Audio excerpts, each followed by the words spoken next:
수도원의 종소리가 마지막으로 울려 퍼졌고 그 지친 청동 소리는 식어가는 빛의 칼날처럼 테살리아 계곡을 가로질렀습니다. 메아리는 처음에는 단단하다가 이내 떨리며 가을 바람에 휘둘리는 올리브 나무 사이를 내려가 잎사귀들의 속삭임으로 사라졌습니다. 안에서는 녹은 밀랍, 희미한 연기, 그리고 이미 향기를 다 내어준 꽃들의 냄새가 났습니다. 수녀들은 빛바랜 프레스코 앞에 무릎을 꿇었습니다.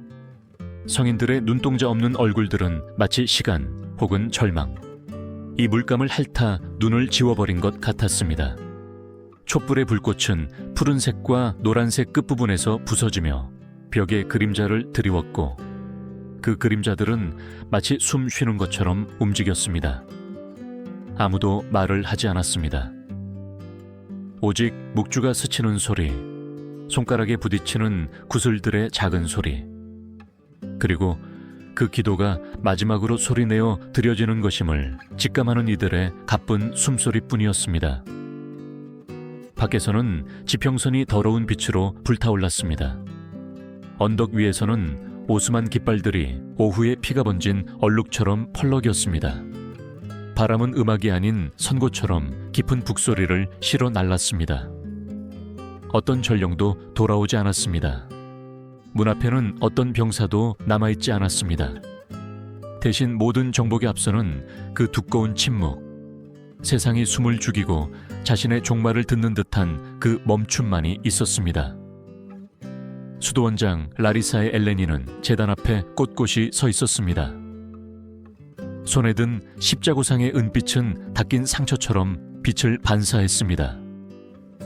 수년간의 기도와 금식, 그리고 고독으로 거칠어진 얼굴, 돌같은 얼굴이었지만 모든 이의 두려움을 듣는 심장의 격렬한 박동을 숨길 수는 없었습니다. 오늘까지 모든 종소리는 날들을 세웠습니다. 그 마지막 종소리는 한 세상의 끝을 세고 있었습니다. 이웃한 방들에서는 젊은이들이 성배와 성유물을 바닥 돌 아래 숨기고 두루마리를 수녀복단에 꿰매고 마치 손길이 피할 수 없는 것을 멈출 수 있는 것처럼 성상에 손가락을 가져갔습니다. 그들은 울지 않았습니다. 두려움이 없어서가 아니라 울음이 역사의 흐름을 바꾸지 못한다는 것을 배웠기 때문입니다. 겨울로 인해 갈라진 창문 틈으로 들어온 실바람이 수녀들의 면사포를 항복의 깃발처럼 흔들었습니다. 엘레니는 꼿꼿한 등을 하고 눈을 감고 더 잘 들으려 했습니다. 땅의 미세한 떨림, 올리브 나무의 속삭임, 꺼져가는 향의 불확실한 타닥거리는 소리, 모든 것이 하나의 공통된 리듬으로 숨 쉬는 듯 했습니다. 아직 항복하지 않은 지친 신앙의 리듬으로요. 태양은 언덕 뒤로 지며 수도원을 병든 금빛으로 물들였습니다. 그림자들은 마치 오지 않을 새벽을 준비하는 것처럼 길게 늘어졌습니다. 계곡에서는 말발굽의 먼지가 밭의 연기와 섞였고 잠시 동안 전쟁과 기도에 지친 땅이 마지막 숨을 내쉬는 것 같았습니다. 엘레니는 고개를 들어 멀리서 빛나는 횃불 속에서 윤곽 없는 형상을 보았다고 생각했습니다. 칼도 말도 없이 피할 수 없는 것의 고요함으로 조용히 다가오는 역사였습니다. 왜냐하면 제국이 육체를 취하기 전에 역사는 이미 목소리를 취했고 모든 정복의 첫 전리품은 소리이기 때문입니다. 그러자 기억은 마치 배경 직무를 보여주기 위해 베일을 걷어내는 것처럼 되감아졌습니다. 15세기 중반의 테살리아, 두 황혼 사이에 매달린 영토였습니다. 동쪽으로는 비잔티움의 지친 조각들이 폐허 속에서 숨쉬고 있었고 서쪽으로는 오스만 제국의 초승달이 돌과 하늘과 이름에 대한 갈증으로 전진하고 있었습니다. 엘레니의 고향인 라리사는 신앙이 정치가 되고 정치가 의식이 되는 그 경계에 서 있었습니다. 수도원은 한 세기 전에 설립되었습니다. 그때는 기도가 성벽보다 더 높은 벽을 세울 수 있다고 믿어졌습니다. 석회암, 오래된 모르타르, 기름의 색깔, 귀뚜라미 소리, 해질녘 켜지는 램프의 수로 계절을 알던 회랑이었습니다. 그때는 아무도 영혼을 지키기 위해 세워진 이 벽들이 결국 도전의 깃발이 될 것이라고 상상하지 못했습니다. 세금과 전쟁으로 너덜너덜해진 귀족 가문의 딸인 엘레니는 어릴 때부터 침묵이 순종일 수도 있지만 피난처도 될 수 있다는 것을 배웠습니다. 신앙이 칼보다 더 안전할 수 있다는 것도요. 16살에 가문의 명예를 되살릴 수 있는 결혼을 거부하고 시간 밖의 섬을 선택하듯이 수도원 생활을 선택했습니다. 빛나는 금욕의 세월이 뒤따랐습니다. 새벽에 가지런히 정리되는 올리브 나무, 진한 잉크로 필사된 원고, 인근 마을 재단을 위한 캔버스, 망치 소리와 기도 소리가 리듬을 공유하고 신의 시계처럼 정확한 새들. 그곳에서 신앙은 개념이 아니었습니다. 그것은 벽이었습니다. 약속과 눈물로 세워진 벽으로 모든 돌은 맹세였고 모든 균열은 응답 없는 기도였습니다. 그러나 전쟁은 수도원을 비웠습니다. 나이든 수녀들은 대체할 이 없이 죽어갔습니다. 엘레니는 십자가를 지위의 상징으로가 아니라 불확실성에 대한 방패로 받아들였습니다. 그녀는 다른 많은 이들처럼 수도원이 서 있는 한신의 시선이 테살리아를 떠나지 않을 것이라고 믿었습니다. 그러나 벽 너머의 세상은 언어를 바꾸었습니다. 종소리의 청동은 화약의 천둥소리로 대체되었습니다. 제국들은 더 이상 성스러움이 아니라 대포의 사거리를 측정했습니다. 종말의 공학자인 오스만인들은 왕국을 정복하기 위해서는 시체를 세는 것보다 그들의 상징을 부수는 것이 더 효과적이라는 것을 이해했습니다. 허물어진 교회 하나는 천번의 미래의 순종과 같았습니다. 이러한 무자비한 논리 아래 수도원은 기도처가 아니라 적의 깃발이 되었습니다. 엘레니는 누구보다 먼저 그것을 느꼈습니다. 그녀는 손바닥을 돌에 대고 차가운 표면 아래에서 쌓인 숨결을 감지했습니다. 여러 세대의 기도, 죄책감, 생석회가 봉인하지 못한 두려움. 그 벽들은 기억을 가지고 있었고 그 침묵 속에는 많은 시편보다 더 많은 신학이 담겨 있었습니다. 그러나 수도원장은 명철하게 위험도 이해했습니다. 벽들이 너무나 신을 믿을 때 사람들은 내면을 들여다보는 것을 멈춥니다. 의식은 반복되고 굳어집니다. 평화의 제스처였던 것이 저항의 깃발이 되기 시작합니다. 복음서를 필사하는 것은 정치적 행위가 됩니다. 램프를 켜는 것은 도전입니다. 신성한 것이 참으로 변질될 위험에 처합니다. 그럼에도 불구하고 공동체는 순진해서가 아니라 먼 곳에서 온 실에 대한 충성심 때문에 계속 버텼습니다. 그 마지막 저녁, 노란빛이 조각상들을 병든 생명체처럼 보이게 할 때 엘레니는 기도를 바꾸었습니다. 더 이상 구원을 구하지 않았습니다. 그녀는 명철함을 구했습니다. 자신의 신앙 중 어떤 부분이 바위이고 어떤 부분이 두려움인지, 타격이 왔을 때 무엇을 넘겨주고 무엇이 서 있어야 하는지를 제때 인식할 수 있기를 구했습니다. 요컨대 섬이 그 이름을 잃지 않고 가라앉을 수 있기를 구했습니다. 마지막 종소리가 계곡에서 사라졌을 때 수도원장은 십자고상을 무기라기보다는 거울처럼 들어 올렸습니다. 은빛 속에서 그녀는 배, 균열, 묵주를 놓지 못하고 떨리는 손, 이미 스테인드 글라스 창문을 침범한 깃발의 그림자를 보았습니다. 그리고 고요히 사형 선고를 받은 자들에게만 찾아오는 침착함으로 영혼을 보호할 충분한 성벽은 없지만 어떻게 기억될지를 결정할 수 있는 몸짓은 있다는 것을 깨달았습니다. 그녀는 한 걸음 내딛고 깊이 숨을 쉬며 들었습니다. 땅이 진동했고 올리브 나무가 속삭였고 향은 고통 속에서 부서졌습니다. 밖에서는 역사가 이미 문 앞에서 기다리고 있었습니다. 안에서는 침묵 두려움이 아닌 순종으로 도달하는 침묵, 이 노래할 준비를 했습니다. 엘레니는 몰락한 귀족 가문의 자네 속에서 태어났다.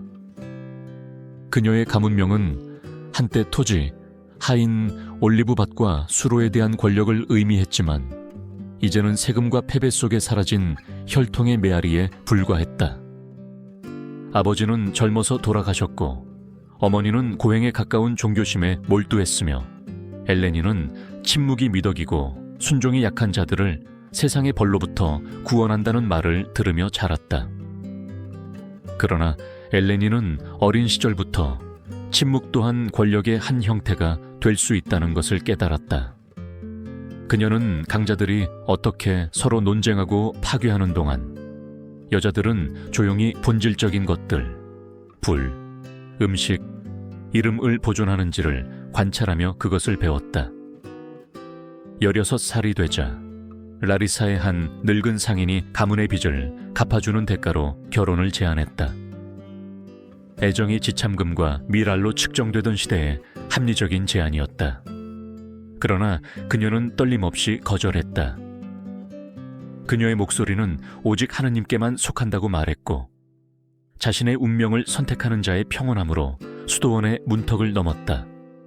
수도원의 종들은 기쁨으로 울렸지만 결혼식이 아닌 유배를 축하하고 있다는 것을 알지 못했다. 그때부터 그녀의 세상은 계절의 리듬, 항아리에 든 올리브 기름이 걸쭉해지는 것, 끝없는 여름을 알리는 귀뚜라미, 소리에 국한되었다. 그곳에서 시간은 느리게 흘렀다. 마치 매 순간이 영혼의 손가락 사이로 미끄러지는 묵주알 같았다. 수년 동안 수도원에서의 삶은 거의 빛나는 순수함을 가지고 있었다.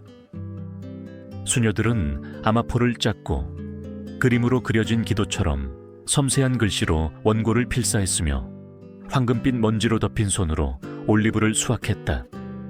새벽은 순결한 투명함을 가졌고 망치 소리가 기도와 섞여 오직 하늘만이 이해할 수 있는 음악을 이루었다. 매일은 이전과 같았다. 일, 금식, 기도. 그 반복 속에서 어떤 이들은 평화를 찾았고 어떤 이들은 감옥을 찾았다. 엘레니는 둘 다를 찾았고 그 균형 속에서 그녀의 힘이 태어났다. 그녀는 성스러움을 찾지 않았고 의미를 찾았다. 작은 일들의 지속성 속에 하느님의 뜻이 숨어 있다고 믿었다. 그러나 수도원 밖의 세상은 숨결을 바꾸었다. 비잔틴 제국은 배신과 포위 속에 신음하고 있었다. 동쪽 지평선에서는 황금 모자이크가 사라져갔고 서쪽에서는 오스만 제국의 붉은 깃발이 빛나고 있었다. 그것은 단순히 권력의 변화가 아니라 언어의 변화였다. 이전에는 은혜와 구원을 이야기했지만 이제는 화약과 전략을 이야기했다. 화약은 기적을 대체했고 수세기 동안 버텨온 성벽은 현대의 불 앞에서 무너져 내렸다. 기도는 더 이상 군대를 막지 못했고 성인들은 돌조각 유령처럼 보이기 시작했다. 기도가 침략을 막을 수 있다고 여전히 믿었던 시절에 세워진 수도원은 의도치 않게 상징이 되었다. 전진하는 제국의 눈에는 적의 요새였고 안에서 기도하는 여인들의 눈에는 영혼의 마지막 피난처였다. 그 모순이 수도원을 저주했다. 엘레니는 수도원장으로서 자신의 의무가 더 이상 신앙의 일상을 유지하는 것이 아니라 종말에 어떻게 맞설지 결정하는 것임을 곧 깨달았다. 그녀는 승리를 위해서가 아니라 존엄을 위해 기도했다.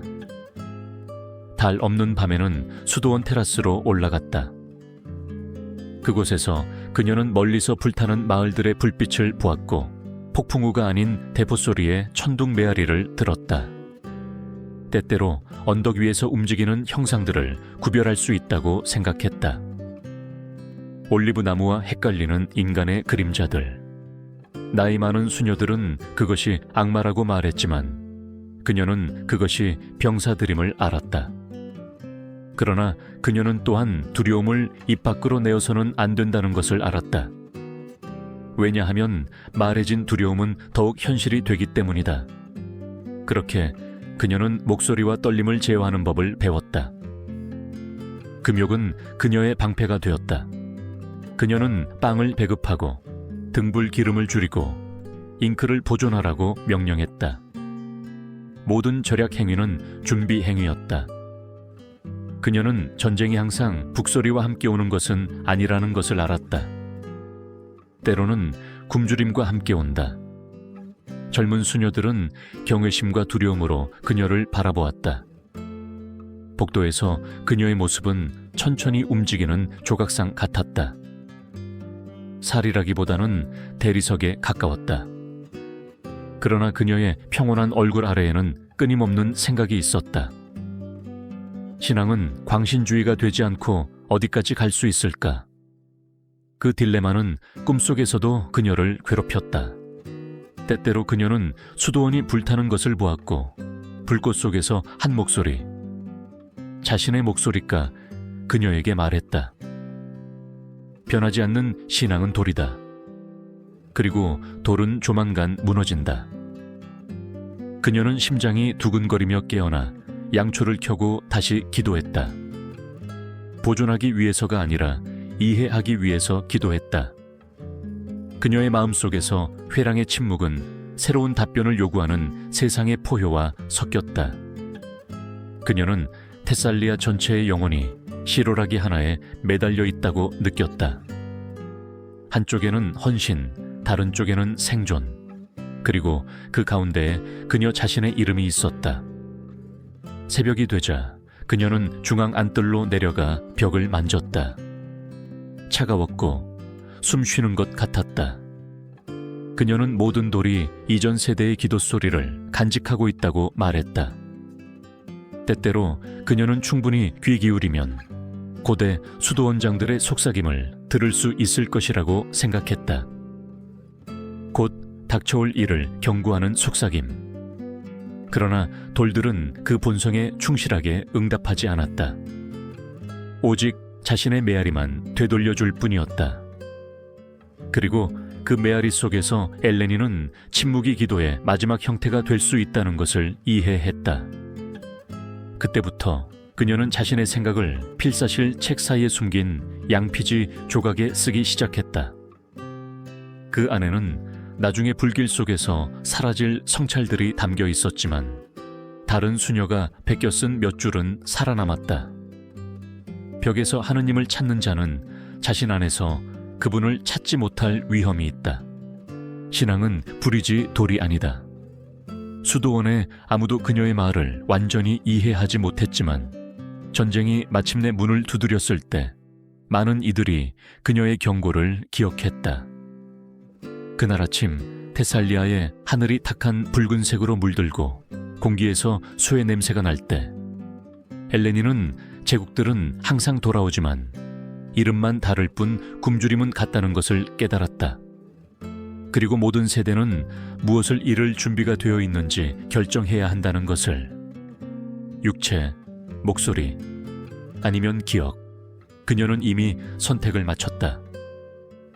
그래서 마지막 종소리가 울려 퍼졌을 때 그녀는 두려움이 아니라 고통스러운 명료함을 느꼈다. 그녀는 종말이 다가오고 있으며 그 도래 속에서 자신의 서원의 진실이 드러날 것임을 알았다. 첫 번째 소문은 북쪽에서 병든 바람처럼 전해져 왔다. 아직 북소리나 말발굽 소리는 아니었고 약탈당한 마을들, 약탈당한 교회들, 벽에서 뜯겨나간 십자가들에 대한 이야기였다. 테살리아 사람들은 성배를 담요에 싸고 성유물을 항아리에 숨기고 훼손된 성인들의 깨진 형상을 든 채 옮길 수 있는 몇 안 되는 소지품을 가지고 내륙으로 후퇴했다. 라리사 수도원의 수녀들은 그림자강이 흐르는 것을 바라보는 듯이 총 안에서 피난민 행렬을 지켜보았다. 어떤 이들은 다친 이들을 받아들이기 위해 문을 열고 싶어 했고 다른 이들은 들어오는 영혼마다 세상의 역병을 가져올까 두려워했다. 엘레니는 아직 결정을 내리지 않고 침묵 속에서 듣고 있었다. 그녀는 자비가 파괴가 스며드는 틈이 될 수도 있다는 것을 알고 있었다. 그날 오후 해가 올리브 나무 뒤로 질 무렵 그녀는 식당에 수녀들을 모았다. 수년간의 연기로 그을린 천장은 등불빛을 거의 반사하지 못했다. 중앙에는 단단한 나무 식탁이 재물 없는 제단처럼 놓여 있었다. 성벽은 우리를 보호하지만 또한 우리를 분리합니다. 그녀는 엄숙한 목소리로 말했다. 그리고 성벽이 하느님보다 자신을 더 믿을 때 영혼은 자신의 돌에 갇히게 됩니다. 몇몇 수녀들은 이해하지 못하고 그녀를 바라보았고 다른 이들은 조용히 울었다. 수도원장이 구원이 아니라 양심에 대해 이야기한 것은 이번이 처음이었다. 그날 밤부터 수도원은 순결을 바꾸었다. 복음서를 필사하는 것은 경건한 직업이기를 멈추고 저항의 행위가 되었다. 양피지에 쓰인 모든 글자는 망각에 대한 맹세와 같았다. 램프를 켜는 것은 더 이상 신앙을 유지하는 것이 아니라 그것을 경멸하는 세상에서 아직 빛이 존재한다는 것을 선언하는 것이었다. 회랑에서 발소리조차도 새로운 무게를 가졌다. 마치 땅이 그것을 밟는 것이 저항의 몸짓임을 인식하는 것 같았다. 열정에 이끌린 젊은 수녀들은 성스러운 물건들을 땅속에 숨기기 시작했다. 성배, 성유물함, 아마포에 쌓인 작은 뼈 조각들. 그러나 엘레니는 내면에서 먼저 보호되지 않으면 어떤 물리적인 은신처도 신앙을 구할 수 없다는 것을 이해했다. 선규물에 대해 두려워하지 마십시오. 어느 날 아침, 공기에서 갓 구운 빵과 먼지 냄새가 날 때 그녀가 말했다. 진정한 성전은 돌이나 금으로 된 것이 아니라 숨결로 된 것입니다. 그 문구는 불붙은 씨앗처럼 벽 사이로 퍼져나갔다. 어떤 이들은 도자기 조각에 그것을 적었고 다른 이들은 새로운 시편처럼 그것을 외웠다. 겨울은 그 어느 때보다 혹독하게 찾아왔다. 한파가 길을 덮었고 남아있던 비잔틴 병사들은 도망치거나 탈영했다. 수도원은 홀로 남아 소리가 사라지는 하얀 풍경 속에 고립되었다. 밤에는 수녀들이 나무가 삐걱거리는 소리를 들으며 군대의 징역으로 착각했다. 그들은 옷을 입고 묵주를 손에 쥔 채 자면서 기도하며 죽을 준비를 했다. 엘레니는 램프를 들고 복도를 걸으며 석고가 벽에서 떨어져 나가고 프레스코화가 색을 잃어가는 것을 관찰했다. 무너지는 것은 예술만이 아니었다. 신앙만으로 충분하다는 확신이 무너지고 있었다. 때때로 그녀는 제단 앞에 멈춰서서 녹은 밀랍이 손가락에 떨어질 때까지 움직이지 않았다. 그 순간 그녀는 고통과 명료함의 기묘한 혼합을 느꼈다. 마치 뜨거운 방울 하나하나가 오직 하느님만이 이해하는 언어의 음절인 것처럼 그녀는 기적을 구하지 않았다. 명철함을 구했다. 주님, 제가 어떻게 도망칠지가 아니라 어떻게 두려움 없이 불을 바라볼 수 있는지 보여주십시오. 그렇게 그녀는 기도했다. 그것은 종말을 이해할 허락을 구하는 그녀의 방식이었다. 밖에서는 북소리가 다시 들리기 시작했고 더 선명해졌다. 대포의 포효가 계곡에서 반복되는 천둥처럼 들려왔다. 이웃 마을들이 불타고 있었고 영희는 아침 안개와 섞였다. 엘레니는 종탑으로 올라가 연기 기둥들이 지평선에 하나하나 늘어서 있는 것을 보았다. 마치 누군가 하늘에 어두운 기도를 쓰는 것처럼. 그녀 옆에서 가장 어린 수녀인 막달레나가 낮은 목소리로 물었다. 하느님께서 우리를 구원해 주실까요? 엘레니는 시선을 떼지 않고 답했다. 하느님은 항상 구원하지 않으신다. 때로는 누가 여전히 서 있는지 그저 보실 뿐이다. 그 대답은 공중에 떠다녔고 두려움 자체보다 더 무거웠다. 그때부터 수녀들은 다른 방식으로 기도하기 시작했다. 더 이상 보호를 구하지 않고 용기를 구했다. 더 이상 고통에서 벗어나기를 간청하지 않고 그 의미를 이해하려 했다. 그 조용한 변화 속에서 공동체는 이전과는 다른 존재가 되었다. 수도원은 피난처의 길을 멈추고 국경이 되었다. 기도는 저항의 한 형태가 되었다. 그리고 신앙은 반항의 행위가 되었다. 날이 갈수록 평소의 의식들은 더욱 엄격해졌다.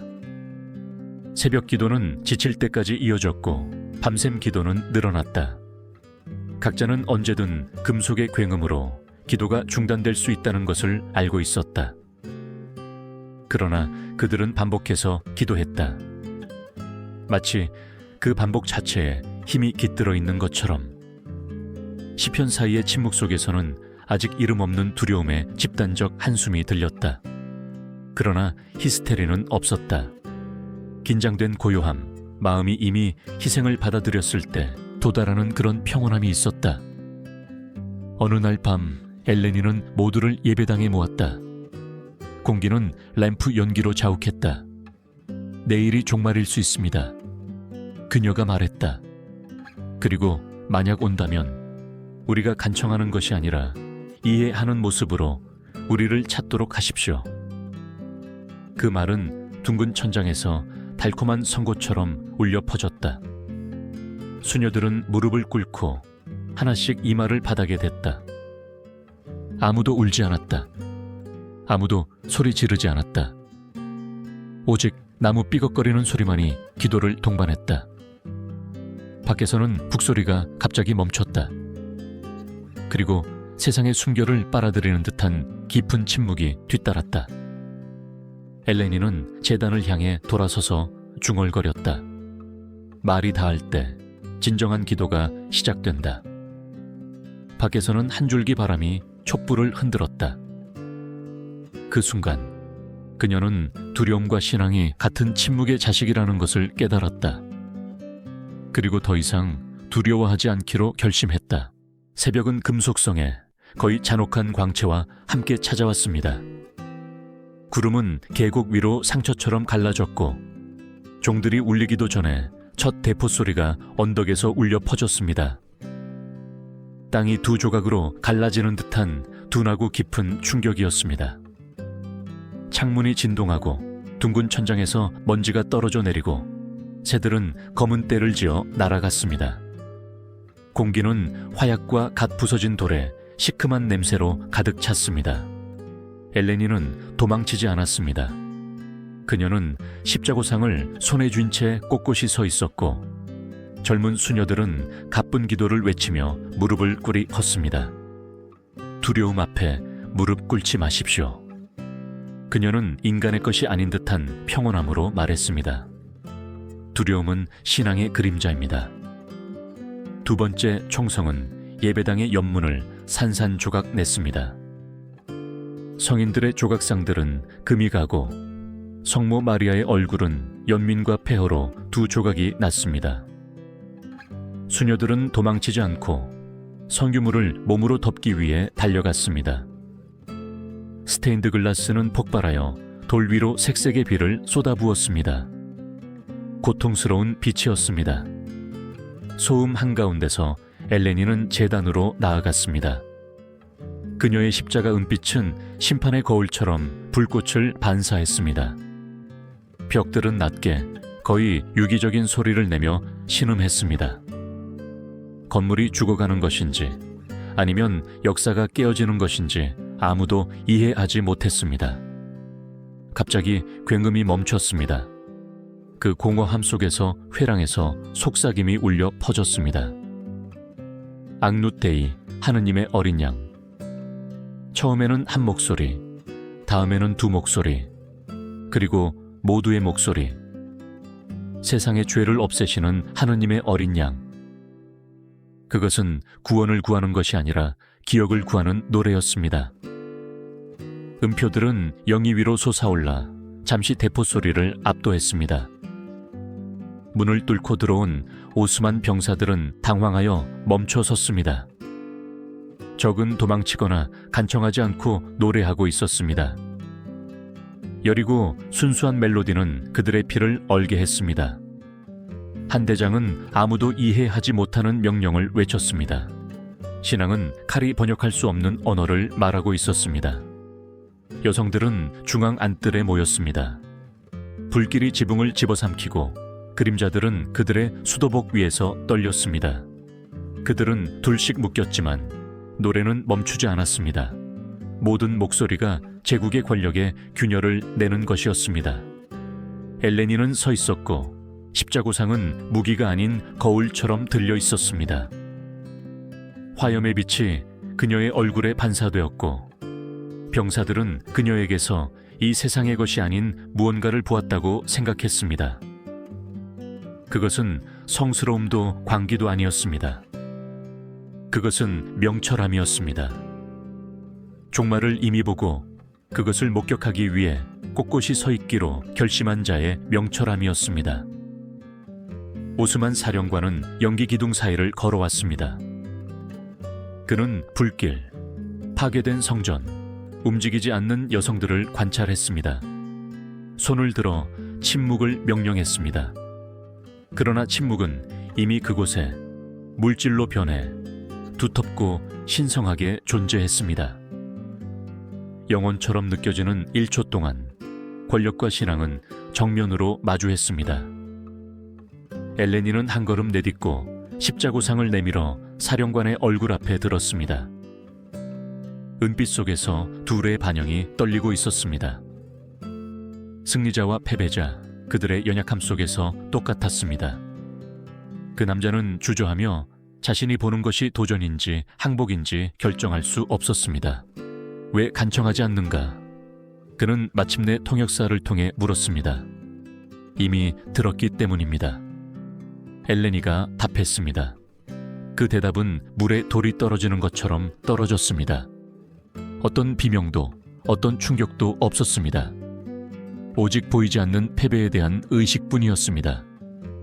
명령이 바뀌었습니다. 벽들은 불타야 했지만 여성들은 산채로 잡혀가야 했습니다.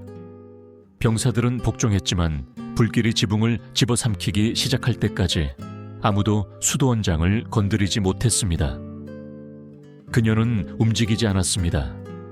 그녀는 불길 속에서 다른 이들과 함께 노래했습니다. 멜로디는 더 느려지고 더 낮아졌습니다. 마치 공기 자체가 그들과 함께 기도하는 것처럼. 종탑의 마지막 종이 떨어져 부서졌을 때 그 소리는 오래된 탄식처럼 계곡으로 퍼져나갔습니다. 몇몇 병사들은 연기 속에서 빛나는 형상들을 보았다고 생각했습니다. 다른 이들은 단순히 시선을 내렸습니다. 그들은 그 순간 역사가 이름 붙일 수 없는 어떤 것을 목격하고 있다는 것을 알지 못했습니다. 왜냐하면 그것은 전투도 학살도 아니었고 계시였기 때문입니다. 육체는 정복될 수 있지만 영혼은 정복을 받아들이지 않는다는 계시. 불은 스테인드 글라스를 태웠고 성배를 녹였으며 금을 녹였지만 노래는 계속되었습니다. 한 목소리가 끊어지고 또 다른 목소리가 끊어지다가 엘레니의 목소리만이 남아 같은 구절을 반복했습니다. 미세렐의 노빗, 우리에게 자비를 베푸소서. 마침내 그녀가 쓰러졌을 때 그녀의 손은 여전히 십자고상을 움켜쥐고 있었습니다. 숯불 속에서 금속은 고집스럽게 빛나며 녹기를 거부했습니다. 밖에서는 병사들이 시신을 수습하고 연기가 새벽과 섞였으며 폐허 위에 새로운 침묵이 태어났습니다. 그것은 두려움의 침묵과는 달랐습니다. 증언의 침묵이었습니다. 승리한 오스만인들은 수도원을 재로 만든 채 떠났습니다. 그러나 몇 주 후 마을 사람들은 밤마다 희미한 메아리, 불꽃의 한숨처럼 언덕에서 올라오는 노래를 들었다고 맹세했습니다. 그것이 바람이었는지 죽기를 거부하는 신앙이었는지는 아무도 알지 못했습니다. 그리하여 제국이 승리했다고 믿었을 때 수도원의 영혼은 두 번째 삶을 시작했습니다. 전설의 삶을요.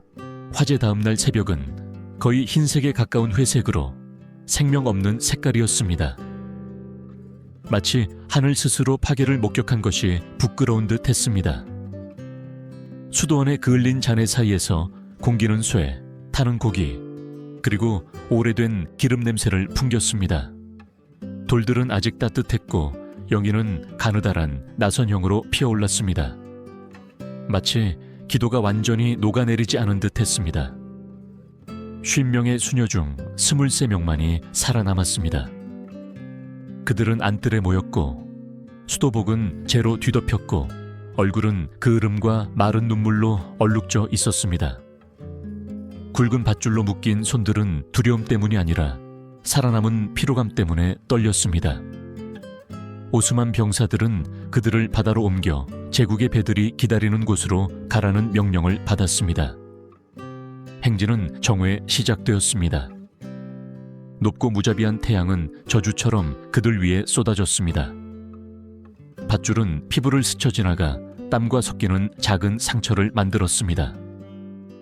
길의 먼지가 피에 달라붙어 한 걸음마다 타오르는 딱지를 형성했습니다. 아무도 말하지 않았습니다. 침묵이 그들의 마지막 서원이었습니다.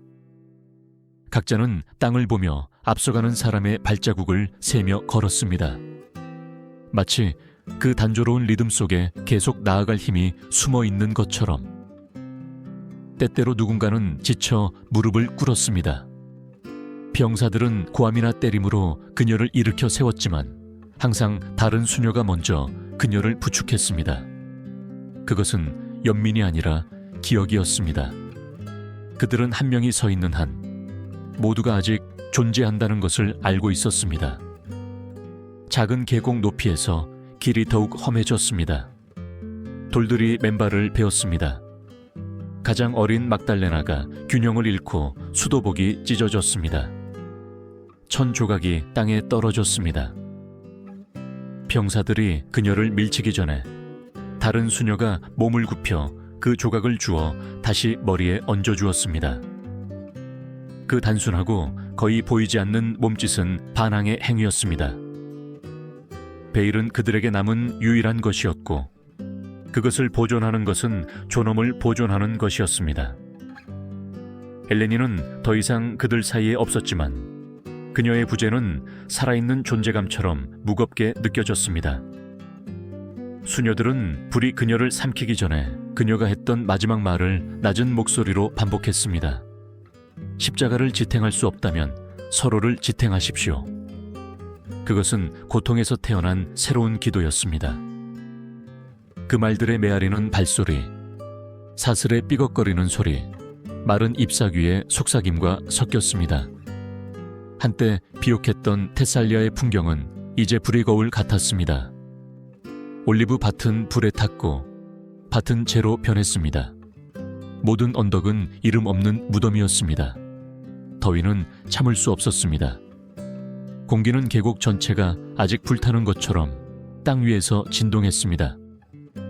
땀은 얼굴을 타고 흘렀고 소금은 열린 상처를 태웠습니다. 어떤 이들은 망상에 빠지기 시작했고 다른 이들은 갈라진 목소리로 시편을 중얼거렸습니다. 한 걸음마다 신앙과 육체가 맞섰고 어느 쪽이 먼저 굴복할지 아무도 알지 못했습니다. 병사들도 지쳐 침묵 속에서 행진했습니다.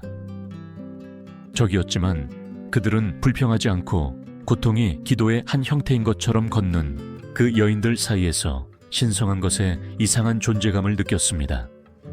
해질녘, 하늘은 붉게 변했고 멀리서 바다가 나타나 열린 상처처럼 빛났습니다. 볼로스 항구는 어두운 배들, 낯빛 돛을 단 배들과 함께 기다리고 있었습니다. 제국의 배들은 타르와 두려움 냄새를 풍겼습니다. 수녀들은 한 명씩 배에 오르도록 강요당했습니다. 밧줄은 삐걱거렸고 나무는 그들의 발걸음 아래서 신음했습니다. 갑판에 오르자 그들은 죄수들이 여행하는 벤치에 묶였습니다. 이미 지평선에 있는 태양은 파도를 희석된 피처럼 황금빛으로 물들였습니다. 그 반사 속에서 물과 하늘이 뒤섞였고 잠시 동안 아무도 바다로 올라가는 것인지 지옥으로 내려가는 것인지 알 수 없었습니다. 항해 첫 며칠 동안 고통은 채찍이 아니라 갈증이었습니다.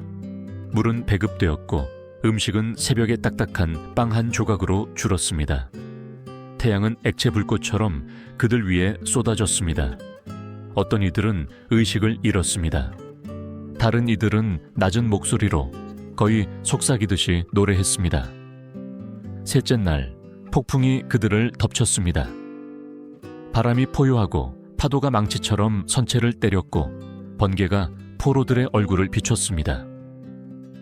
그때 길에서 넘어졌던 바로 그 magdalena가 노래하기 시작했습니다. 그녀의 목소리는 약했지만 맑았습니다. 그녀는 장례식에서 읊던 시편을 불렀습니다. 처음에는 혼자 중얼거렸고 다음에는 다른 이들이 따라 불렀습니다.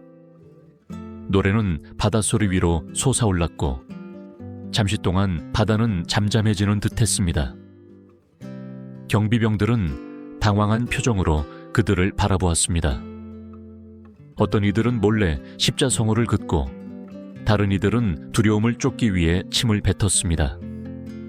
아무도 그 소리를 잠재울 수 없었습니다. 그것은 간청도 광기도 아니었습니다. 그것은 화건이었습니다. 우리는 아직 여기에 있습니다.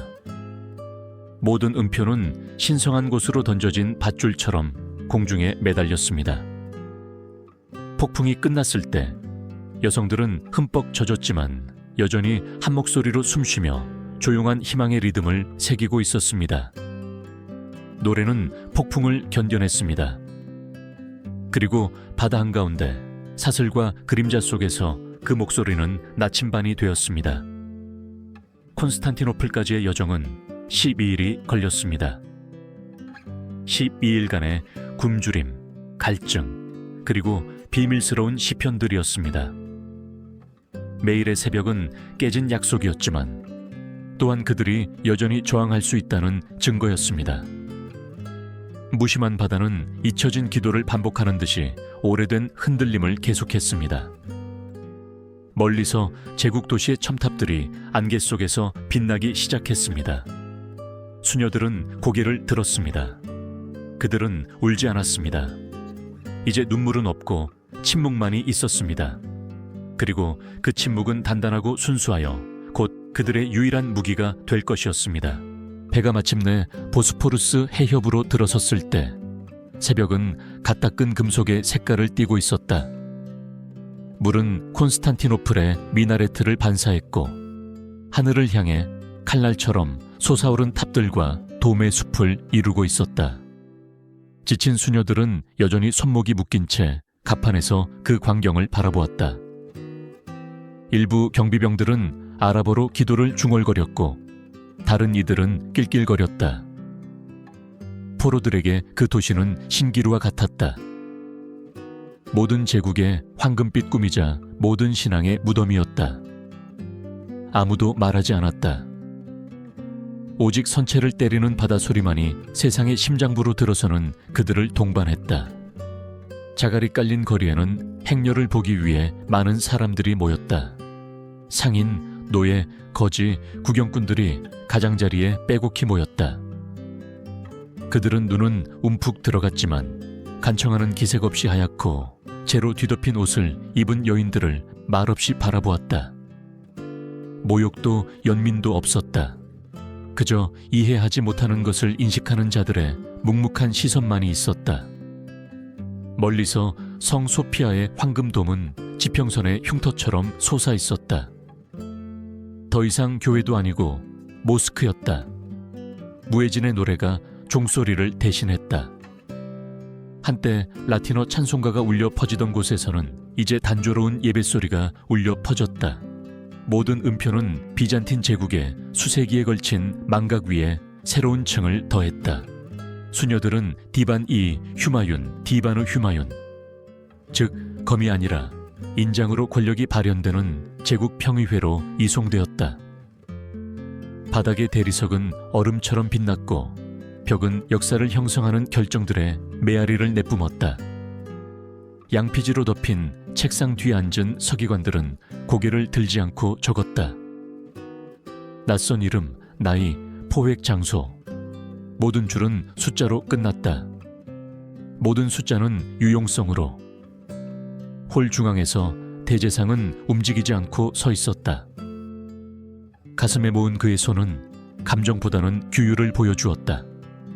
통역사를 통해 그는 제안을 했다. 제국의 언어를 받아들이면 살 것이다. 개종하면 새 이름, 새 집, 새 신앙을 얻을 것이다. 거부하면 사라질 것이다. 아무도 답하지 않았다. 여인들은 땅을 보았다. 침묵이 그들의 유일한 대답이었다.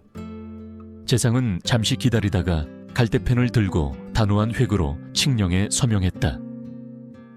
검은 잉크는 등불빛 아래서 빛났다. 그 한 줄은 천자루에 칼보다 같이 있었다. 그렇게 피도 비명도 없이 그들의 운명이 봉인되었다. 그들은 토프카피 궁전 내부, 공기가 쇠보다 무거운 지하복도로 끌려갔다. 그곳에는 높은 틈새, 돌의 상처를 통해서만 빛이 들어왔다. 간방들은 움푹 들어간 곳처럼 줄지어 있었고 축축했으며 제단도 이름도 없었다. 위쪽 정원에서는 아래까지 결코 닿지 않는 물로 튤립이 꽃을 피웠다. 그들의 수도복을 벗기고 거친 옷을 주었다.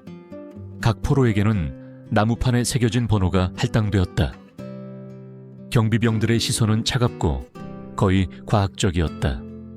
마치 시렘을 관찰하는 것 같았다. 그리고 실제로 그랬다. 제국은 신앙이 굶주림에 굴복하는데 얼마나 걸리는지 확인하고 싶었다. 첫 몇 주 동안 전략은 관대함이었다. 그들에게 빵, 기름, 심지어 과일도 주었다. 재어진 미소와 부드러운 말로 감방에 들어왔다. 우리 하느님과 당신들의 하느님은 적이 아닙니다. 그들은 말했다. 단지 서로를 모를 뿐입니다. 그들은 정원, 자유, 새로운 이름을 약속했다. 그들은 단 한마디 말, 즉 변화의 증언인 샤하다만 요구하는 자비에 대해 이야기했다. 그러나 여인들은 침묵했다. 그들은 그 새로운 언어를 받아들이는 것이 자신들의 하느님이 빌린 목소리로 말하게 하는 것이며 그것은 그분을 지우는 것과 같다는 것을 알고 있었다. 권력의 인내심이 바닥나자 두 번째 단계가 시작되었다. 문은 봉인되었고 램프는 꺼졌다. 물은 배급되었고 빵은 부족해졌다. 더 이상 이맘이나 서기관들은 오지 않고 오직 침묵만이 왔다. 의지를 부식시키기 위한 산성처럼 계산된 침묵. 한 명씩 호출되어 신문을 받았다. 한 문장만 말하면 살 수 있었고 잊어버리면 살아남을 수 있었다. 먼저 굴복한 것은 코르프 출신의 쌍둥이 자매 2명이었다. 똑같은 그들의 얼굴은 텅 빈 거울 같았다. 그들은 너무나 작은 목소리로 새 신앙을 받아들여 거의 들리지 않았다. 돌아왔을 때 그들은 비단 옷을 입고 향수를 뿌리고 있었다. 그들은 다시는 보이지 않았다. 다른 이들은 그때 신앙이 소리 지르는 것으로 방어되는 것이 아니라 말하기를 거부하는 것으로 방어된다는 것을 깨달았다. 가장 나이 많은 다마리스는 자신의 이름에 응답하기를 멈췄다. 경비병들이 그녀를 부르면 그녀는 나를 침묵이라고 불러라 라고 중얼거렸다. 그날부터 침묵은 전염성이 되었다. 아무도 더 이상 포획자들 앞에서 말을 하지 않았다. 신문을 받으면 그들은 시선을 내리고 입술을 닫고 천천히 숨을 쉬었다. 당황한 경비병들은 벌을 줘야 할지 두려워해야 할지 알지 못했다. 눈물 없는 그 고요함 속에는 제국이 측정할 수 없는 힘이 있었다. 위쪽 궁전의 홀에서는 연회와 조약이 열렸다. 아래쪽 축축한 복도에서는 새로운 형태의 저항이 태어나고 있었다. 오스만 연대기에는 이 여인들을 비생산적이고 소통이 없는 외국인 포로로 기록했다. 그러나 관료들에게는 실패였던 것이 역사에게는 증언이 되었다. 목소리를 빼앗긴 신앙은 다른 언어, 즉 침묵의 언어를 배우고 있었다. 몇 달이 지나고 시계 없는 토프카피 지하 깊은 곳에서 시간은 그 이름을 잃었습니다.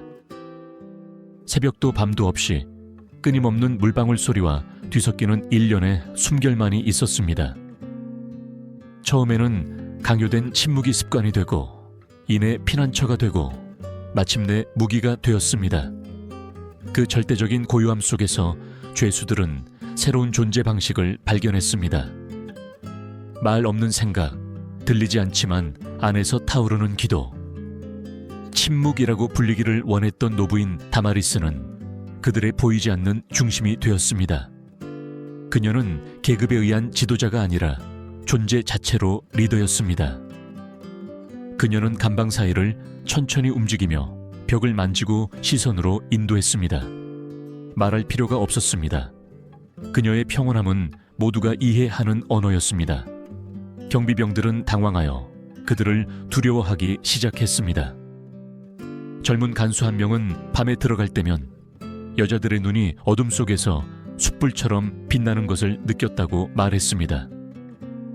다른 이는 어떤 입에서도 나오지 않는 속삭임, 돌을 스치는 나무십 소리처럼 희미한 소리를 들었다고 맹세했습니다.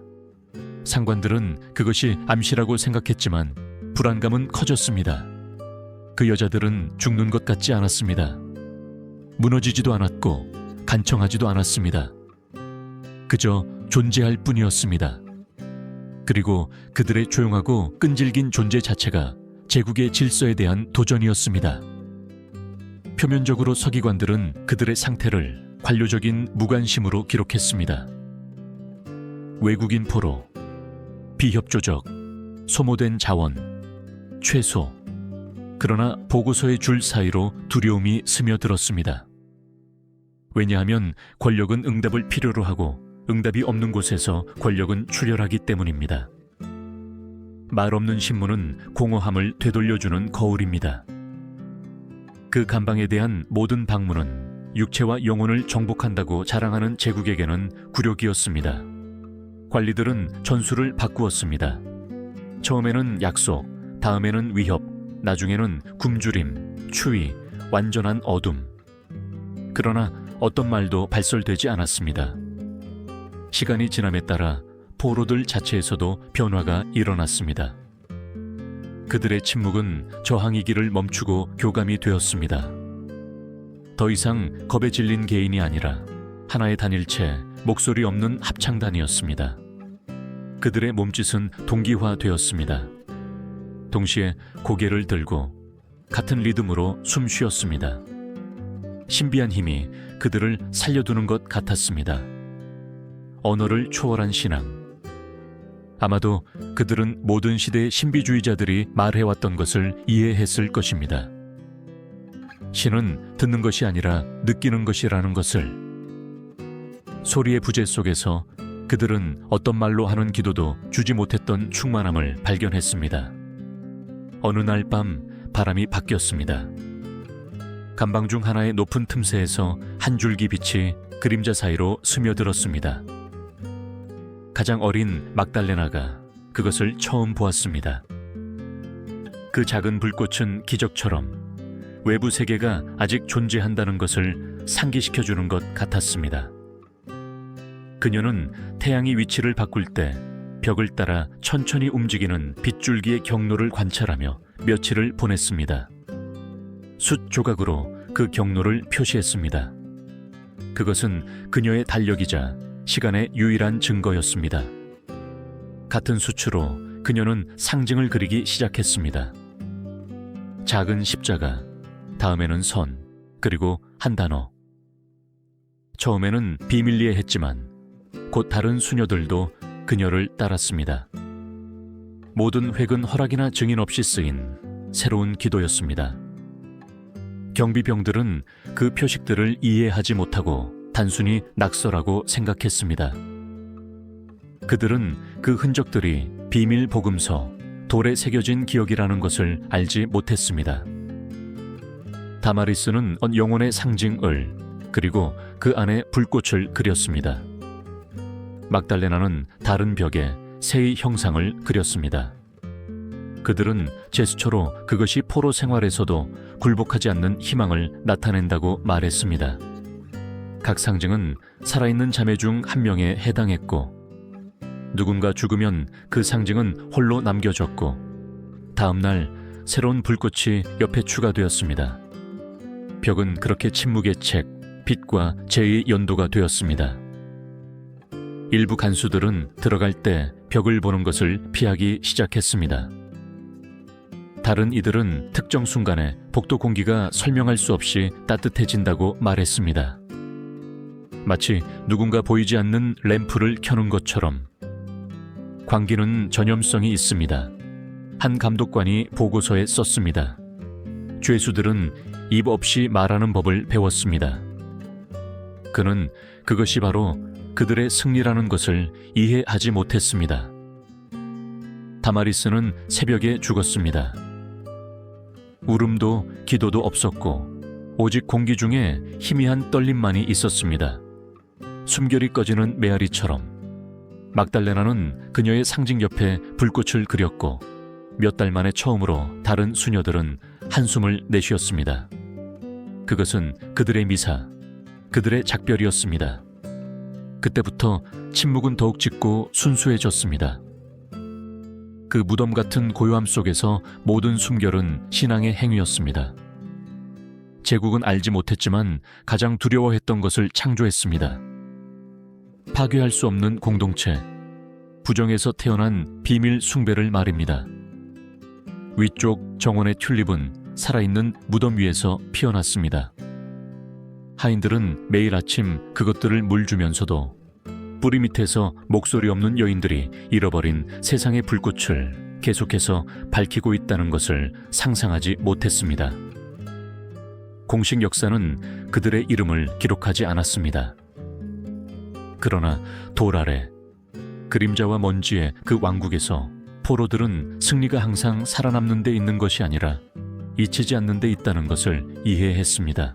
어느 날 오후, 시계 없는 지하 공간에서 아직도 오후라는 것이 존재했다면 막달레나는 새로운 것을 발견했습니다. 복도의 가장 어두운 끝, 습기에서 쇠와 곰팡이 냄새가 나는 곳에서 벽이 달라 보였습니다.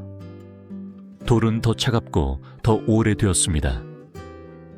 균열 사이로 이 감금에 속하지 않는 공기 한 줄기가 스며들었습니다. 그녀는 도자기 조각으로 긁었고 몇 시간의 노력 끝에 벽이 무너져 내렸습니다. 뒤에는 벽돌로 봉인된 아치가 천천히 열렸습니다. 다마리스는 더 이상 없었지만 그녀의 유산, 침묵의 고집은 여전히 그들을 인도했습니다. 수녀들은 하나씩 다가갔습니다. 벽 뒤에는 잊혀진 방이 나타났는데 모두가 무릎을 꿇고 들어갈 수 있을 만큼 겨우 넓었습니다. 빛은 천장에 아주 작은 틈새로 들어왔습니다. 하늘에서 내려오는 듯한 황금빛 실줄기였습니다. 그들은 천천히 먼지와 세월의 냄새를 들이마시며 들어갔습니다. 그곳은 축축한 돌, 오래된 밀랍, 증인 없는 역사의 냄새가 났습니다. 막달레나가 바닥을 만졌습니다. 거칠고 불규칙했지만 따뜻했습니다. 그들은 거기 머물기로 결정했습니다. 점토 조각으로 작은 촛대를 만들고 찢어진 아마포 조각으로 성스러운 제단볼을 즉석에서 만들었으며 깨진 거울 조각으로 막달레나는 십자가를 만들었습니다. 그들은 성배나 사제가 필요 없었습니다. 그들의 제단은 바로 땅 그 자체였습니다. 찬송가도 없었고 오직 숨결만이 있었습니다. 매 들이쉬는 숨은 기도였고 매 내쉬는 숨은 아멘이었습니다. 그 비밀의 방은 그들의 예배당이 되었습니다. 이름도 봉헌도 없었지만 그 안에서 침묵은 다르게 울려 퍼졌습니다. 그것은 충만하고 살아있는, 거의 만질 수 있는 침묵이었습니다. 다른 수녀들이 잠들었을 때 막달레나는 벽을 따라 움직이는 빗줄기를 관찰했습니다. 공중에 떠있는 먼지 입자들은 작은 별처럼 빛났습니다. 그것은 그들의 하늘이었습니다. 때때로 그녀는 그 빗줄기가 엘레니의 영혼이 그들을 돌보기 위해 돌아온 것이라고 생각했습니다. 또 다른 때에는 그저 어둠이 빛을 완전히 삼킬 수 없다는 증거로 보았습니다. 며칠이 지나자 그들은 자신들의 존재를 기록하기 시작했습니다.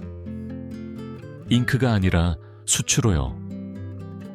벽에는 오직 그들만이 이해하는 상징들을 그렸습니다. 살아있는 자매 한 명당 새 한 마리, 쓰러진 자매 한 명당 불꽃 하나. 누군가 죽으면 그 새는 홀로 남겨졌고 다음 날 밤 막달레나는 그 옆에 불꽃 하나를 더했습니다. 그렇게 벽은 그림자 복음서, 사라진 자들과 남아있는 자들의 지도가 되었습니다. 그곳 밖에서는 아무도 그들의 표식을 읽을 수 없었지만 그들은 쓰는 것이 살아남는 것이라는 것을 알았습니다. 경비병들은 예배당을 결코 발견하지 못했지만 변화를 알아차렸습니다.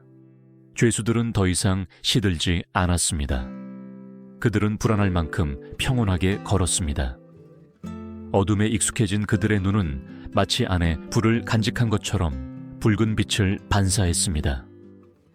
한 관리가 보고서에 이렇게 썼습니다. 그들은 응답하지 않지만 행복해 보입니다. 신앙이 그들을 무적으로 만들었습니다. 감독관들은 장소를 정화하기 위해 이맘을 불렀지만 그 남자는 내려갔다가 창백해져서 돌아왔습니다. 그 아래에는 그는 말했습니다. 신성모독이 없습니다. 심지어 두려움조차 건드릴 수 없는 무언가가 있습니다. 위쪽 궁전의 홀에서는 계속해서 연회가 열렸습니다. 재상들은 저녁과 무역로에 대해 논의했습니다. 술탄은 비단에 둘러싸여 잠들었습니다. 아무도 자신의 발밑에서 패배한 여성들이 새로운 신학, 즉 조용한 저항의 신학을 세우고 있다는 것을 알지 못했습니다. 밤에는 수녀들이 자신들의 비밀 성소로 내려갔습니다. 그들은 말이 필요 없었습니다. 그곳에 앉아 함께 숨쉬는 것만으로도 충분했습니다. 그것은 유죄 판결을 받은 자들의 교감이었습니다. 그들 중 한 명은 흙으로 작은 형상들을 만들기 시작했습니다. 손, 십자가, 비둘기. 그들은 그것들을 최소한의 제물처럼 구석에 놓았고 각 형상은 소망을 나타냈습니다. 빛을 보는 것, 기억되는 것, 평화롭게 죽는 것. 시간은 액체가 되었습니다. 계절은 더 이상 존재하지 않았지만 햇빛 줄기는 벽을 따라 움직이며 보이지 않는 날들을 표시했습니다. 여인들은 경건하게 그것을 따랐습니다. 빛이 거울 십자가에 비칠 때 방 전체가 떨리는 반사로 가득 찼습니다. 때때로 그 빛이 그들의 얼굴에 비쳐 마치 각자가 불꽃의 왕관을 쓴 것 같았습니다. 막달레나는 그것을 징표로 해석했습니다. 그들은 버려진 것이 아니라 변화되고 있었습니다. 말을 빼앗긴 신앙은 돌 속에서 숨 쉬는 법을 배웠습니다. 그러다 설명할 수 없는 일이 일어났습니다. 어느 날 아침 빗줄기가 더 넓어졌습니다. 태양의 각도가 바뀌었고 그 밝음이 처음으로 방 전체를 채웠습니다. 빛에 눈이 먼 수녀들은 손을 들어 피부의 온기를 느꼈습니다.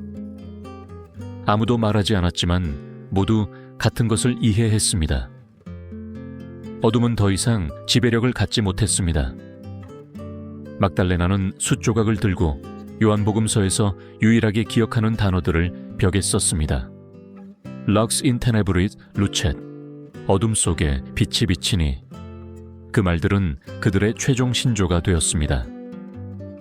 언젠가 누군가 그것들을 찾을지 알 수 없었지만 그들은 돌에 새겨진 것이 그 자체의 영원함을 가진다는 것을 이해했습니다. 그때부터 매일 밤 그들은 배급된 기름으로 만든 작은 양초를 켰습니다.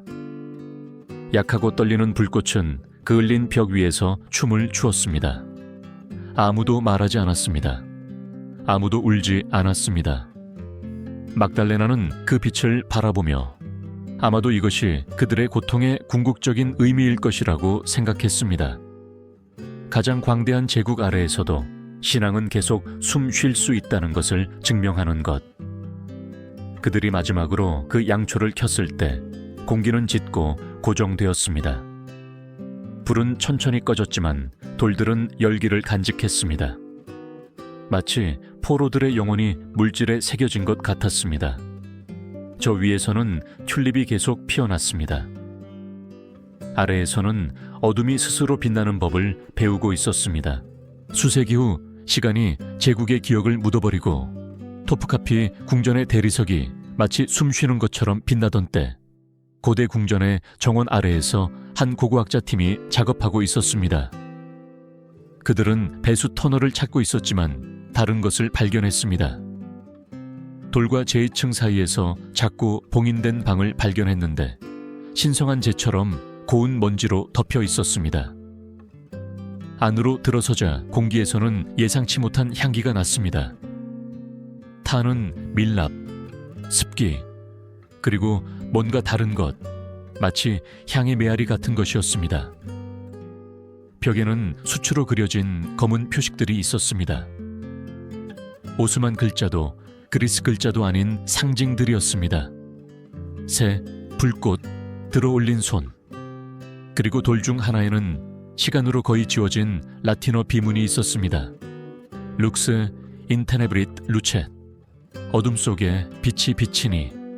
수세기 전 여성의 손으로 쓰인 그 말들은 역사의 해석을 바꾸었습니다. 그것은 전설도 경건한 미신도 아니었습니다. 그것은 보이지 않는 저항, 권력을 이겨낸 신앙 행위의 증거였습니다. 학술 보고서들은 기독교 죄수들의 비밀 숭배에 대해 이야기했지만 고고학자들 중 가장 민감한 이들은 그것이 아니라는 것을 알았습니다. 그것은 돌처럼 굳어진 고백, 시간으로 단단해진 기도였습니다. 그들의 촛불빛은 마치 불이 완전히 죽기를 거부하는 것처럼 아직도 돌에 들러붙어 있는 듯 했습니다. 그 발견은 센세이션을 일으켰습니다.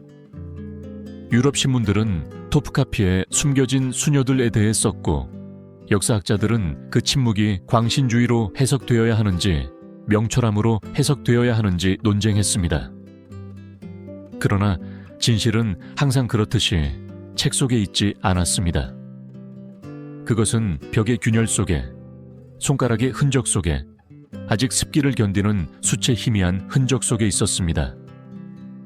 제국이 지우려 했던 것이 가장 큰 고백이 되었습니다. 왜냐하면 강대국들은 칙령을 쓰지만 시간은 후회를 쓰기 때문입니다. 돌들이 보관된 박물관 복도에서 방문객들은 누군가 가까이서 숨 쉬는 것처럼 이상한 한기를 느낀다고 말했습니다. 일부는 희미한 노래, 언어 없는 속삭임을 들었다고 주장했습니다. 안내원들은 미소 지으며 말했습니다. 보스포루스 해협의 바람입니다. 그러나 보름달 밤, 물의 빛이 창문에 반사될 때 그 소리는 더욱 선명해졌습니다. 그것은 수세기 전 궁전 하인들이 묘사했던 것과 같았습니다. 멀리서 들려오는 합창, 점차 커지는 소리, 땅속 깊은 곳에서 올라오는 듯한 노래였습니다. 과거의 연대기 작가들은 그것을 미신이라고 불렀고, 현대 신학자들은 은유라고 부를 것입니다. 그러나 아마도 그것은 더 단순한 것이었습니다. 기억 자체가 노래하는 것이었습니다. 왜냐하면 기억은 정당할 때 사라지지 않습니다. 메아리가 됩니다. 그리고 그 메아리는 수세기에 걸쳐 반복되면서 말할 수 없었던 자들에게 정의를 부여합니다. 그 여성들의 이야기는 술탄의 연대기나 비잔틴 기록에는 나타나지 않습니다. 그러나 그것은 그 틈새, 그 침묵 속에 살아있습니다. 제국은 승리, 통화, 정복을 기록했습니다. 오직 자신의 죄책감을 기록하는 것을 잊었을 뿐입니다. 그리고 때로는 공허함이 말보다 더 많은 것을 말합니다. 헬레니, 다마리스, 막달레나, 그리고 다른 수녀들은 이제 육신으로는 존재하지 않지만 그들의 교훈은 남아있습니다. 그들은 신앙이 항상 설교단에서 소리 지르는 것이 아님을 가르쳤습니다. 때로는 돌 아래에서 보이지 않고 인내심 있게 숨쉬고 있음을, 그들은 육체가 부서지고 목소리가 사라질 수 있지만 진실은 순수하다면 다시 떠오를 길을 찾는다는 것을 가르쳤습니다. 그들의 패배 속에서 어떤 권력도 파괴할 수 없었던 어떤 것이 빛났습니다. 존엄성, 영웅들의 존엄성이 아니라 팔리지 않는 침묵의 존엄성, 오늘날 누군가 토프카피 궁전의 안뜰을 거닐며 땅에서 올라오는 한기를 느낄 때 자신이 그 여성들의 이름을 밟고 있다는 것을 알지 못합니다. 그러나 바람은 압니다. 그리고 바람이 아치 사이를 불 때 희미하게 들리는 멜로디를 실어 나릅니다. 엘레니가 불 앞에서 십자가를 들었을 때 동반했던 바로 그 멜로디. 언어도 기원도 끝도 없는 노래. 아마도 역사는 실수를 반복하는 데 지쳐 그 메아리 속에 가장 깊은 경고를 담기로 결정했을 것입니다. 어떤 칼도 노래하는 것을 정복하지 못한다는 것을. 그리고 진정한 권력은 명령하는 자에게 있는 것이 아니라 왜 침묵하는지 아는 자에게 있다는 것을. 그래서 바람이 테살리아의 폐허 위나 토프카피의 주춧돌 아래를 지날 때 어떤 이들은 여전히 그 목소리들의 속삭임을 듣는다고 맹세합니다. 앙누데이, 미세렐의 노빗. 용서를 구하는 것이 아니라 기억하기 위해. 왜냐하면 죽지 않는 침묵이 있고 꺼지지 않는 불이 있으며 돌 아래에서 계속 숨쉬며 누군가가 들을 용기를 내기를 기다리는 이야기들이 있기 때문입니다. 이 이야기를 공유하십시오. 잃어버린 것을 슬퍼하기 위해서가 아니라 아직 살아있는 것을 이해하기 위해서. 왜냐하면 때때로 역사는 피가 아니라 침묵으로 쓰이기 때문입니다.